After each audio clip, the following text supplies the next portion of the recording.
La economía estadounidense sorprendió al contraerse en el primer trimestre del 2022 y deja a este país al borde de una recesión si no comienza a hacer cambios económicos rápidos. En este video analizaremos el informe económico del primer trimestre del 2022, lo que falta para que Estados Unidos entre en recesión económica oficialmente y cómo deberías invertir en una situación como estas para que aproveches esta crisis al máximo. Bienvenidos.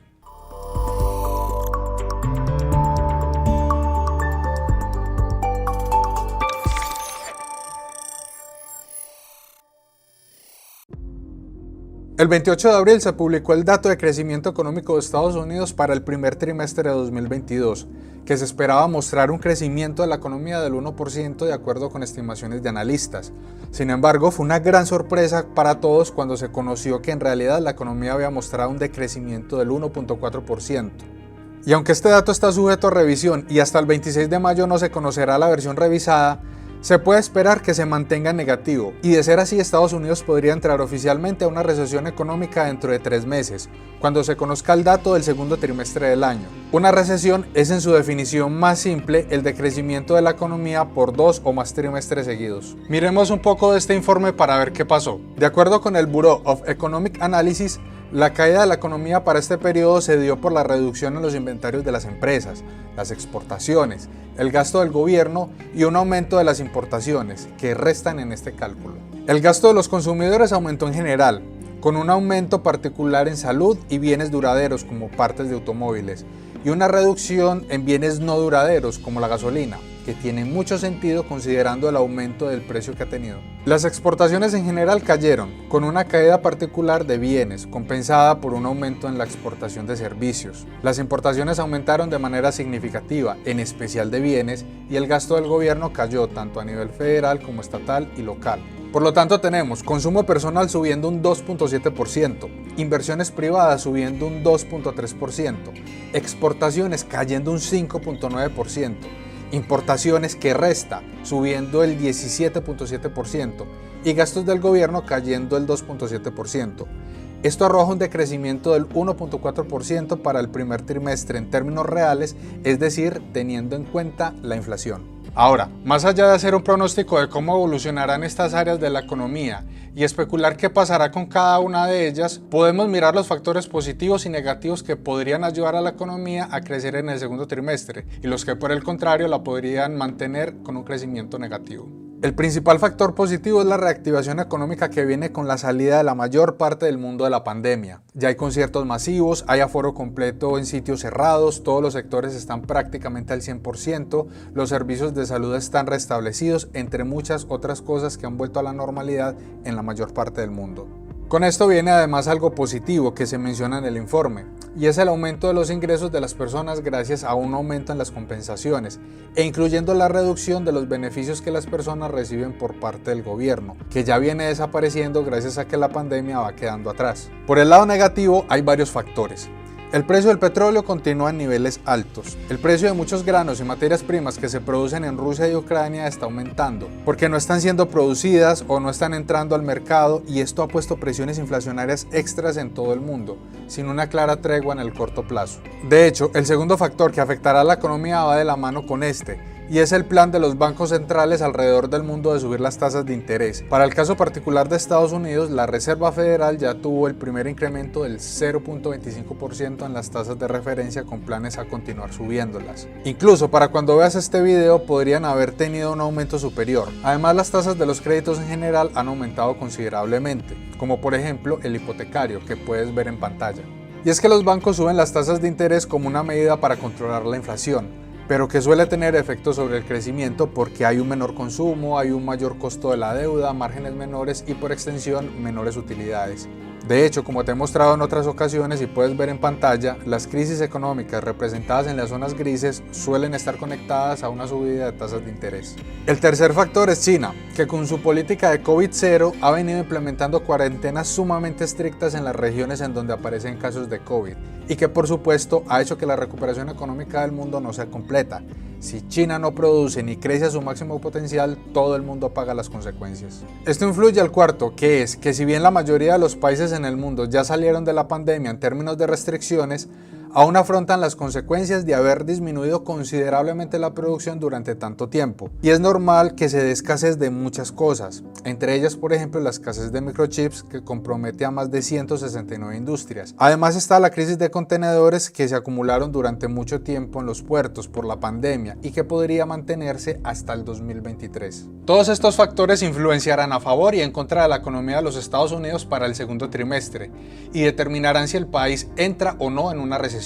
Si lo hace, ¿qué tan grave sería? ¿Cómo deberías invertir en un periodo así? Antes de responder a estas preguntas, te invito a que te suscribas y actives las notificaciones para apoyar mi trabajo y poder traer más videos como este. Lo primero es que la gran preocupación en estos momentos con la crisis económica es que los gobiernos y los bancos centrales están sumamente limitados para afrontarla, en especial Estados Unidos, en donde la Reserva Federal no puede bajar las tasas ni estimular monetariamente la economía como lo ha hecho en otras ocasiones, porque ya las tasas están prácticamente en cero y porque imprimir dinero solo empeoraría el problema de inflación.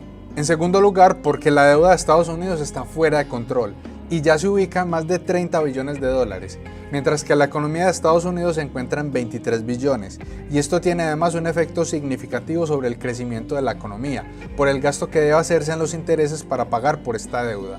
Ahora, hay algo que Estados Unidos sí puede hacer, pero el tiempo se está acabando y debe actuar rápido. Estados Unidos debe aumentar la producción de petróleo y gas natural, algo que hasta figuras opuestas a los combustibles fósiles como Elon Musk le han pedido al presidente Biden. Odio decirlo, pero necesitamos aumentar la producción de petróleo y gas de inmediato. Tiempos extraordinarios exigen medidas extraordinarias. Y es que el aumento de los precios del petróleo ha sido uno de los causantes del incremento de muchos costos de producción. Y esto por supuesto se ha visto reflejado en un aumento de los precios a los consumidores. Es tanta la influencia de este hidrocarburo en la economía que en el pasado su aumento de precio ha estado conectado con varias recesiones económicas, como puedes ver en pantalla. Y es que el actual gobierno comenzó su presidencia con la cancelación de la fase 4 del Keystone Pipeline, un sistema de oleoductos entre Estados Unidos y Canadá.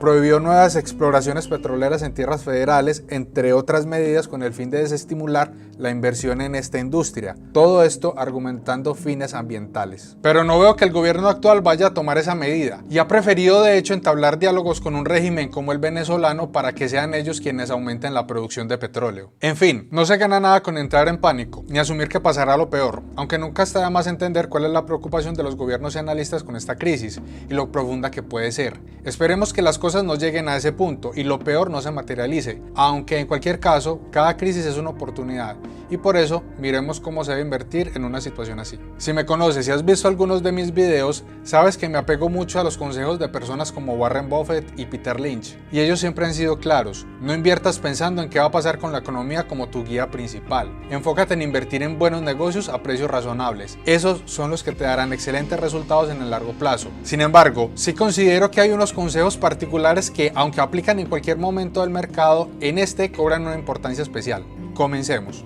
El primero es: no pagues en exceso por una empresa, sin importar qué tan prometedora sea. Esto cobra especial importancia en estos momentos porque llevamos prácticamente un año viendo cómo cientos de burbujas explotan y pierden más de la mitad de su valor de mercado.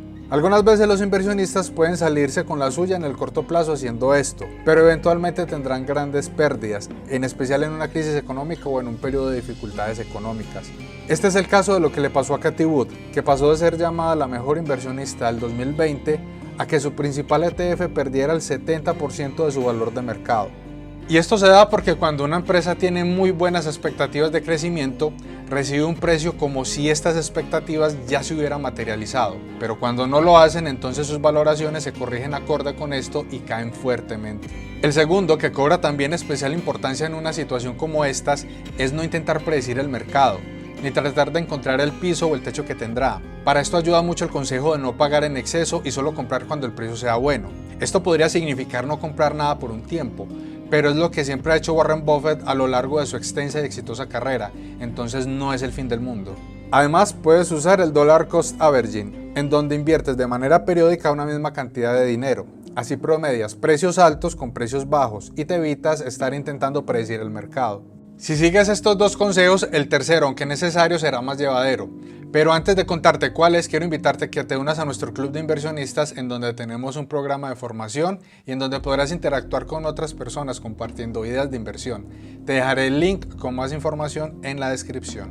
El tercer consejo es que tienes que pensar en el largo plazo y entender que la volatilidad extrema que viene con situaciones económicas como estas es perfectamente normal. A algunas personas se les dificulta muchísimo soportar caídas fuertes en sus inversiones sin entrar en pánico, pero es algo necesario si se quiere obtener grandes beneficios. De todas maneras, si compras buenas empresas a precios razonables y haces un dollar cost averaging, seguramente no sentirás la caída tan fuerte. Bueno, eso es todo por hoy. ¿Y tú? ¿Crees que la economía entrará en una crisis en los próximos meses? Cuéntanos en los comentarios y nos vemos en un próximo video. Hasta luego.